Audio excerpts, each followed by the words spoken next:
Have you ever been in a dead-sounding room? Maybe you stepped into a room covered in foam and noticed the air felt stagnant, or you just had a general uneasy feeling. It's a common worry in room acoustics that we might overabsorb and end up with a room that's unnaturally quiet. But it's important to know that it's actually extremely hard to absorb all of the reflections out of a room. There are actually special rooms called anechoic chambers that are purpose-built to absorb virtually all the reflections out of a room. These rooms have absorption on every surface, even the floor, and are used for research and scientific purposes. Most of the cases where a studio sounds dead, it's the result of an unbalanced absorption strategy.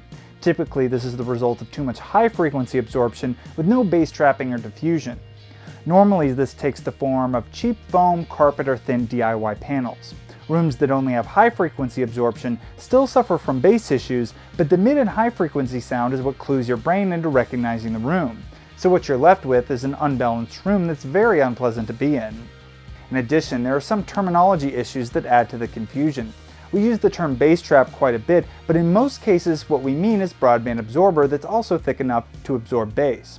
So a conventional bass trap will also absorb high frequencies unless we take steps to further optimize the treatments. This is where our range limiters come in. When we add a range limiter to a broadband absorber, it tailors the frequency response to absorb even more bass but less treble. While we definitely still want some high frequency absorption in the room, using technologies like this means that we can add bass traps into the room without absorbing the other frequencies as much. It's a proven strategy to treat early reflections with absorption to improve clarity in the stereo imaging. But elsewhere in the room, diffusion is another tool we can use to deal with high frequencies that gives us a different sound than absorption. Rather than eliminating the sound energy out of the room like an absorber does, a diffuser will scatter the energy evenly in all directions.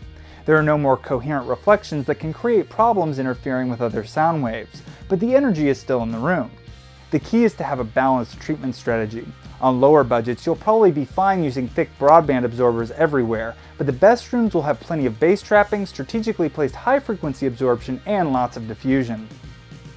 The main goal in acoustic treatment is a flat frequency response, so that any tone played in the room will decay at the same rate as any other tone. Treating the high end with thin treatment usually makes your frequency response worse, as it's typically the bass frequencies that are taking longer to decay. Treating the bass frequencies is going to be more important because if we let the bass frequencies run rampant in a room, you won't be able to hear the bass clearly. For example, notes will linger and blend together, making it hard to hear individual elements of a song. If you want to avoid having an unbalanced, dead-sounding room, then the preferred method is a strategic and balanced mix of absorption and diffusion at the mids and highs. Combination absorber diffusers like our alpha and impression or polyfuser panels can help out a lot here.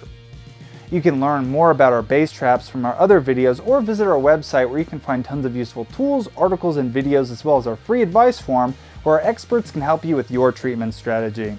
Get free acoustic advice. Visit gikacoustics.com for educational articles and tutorials.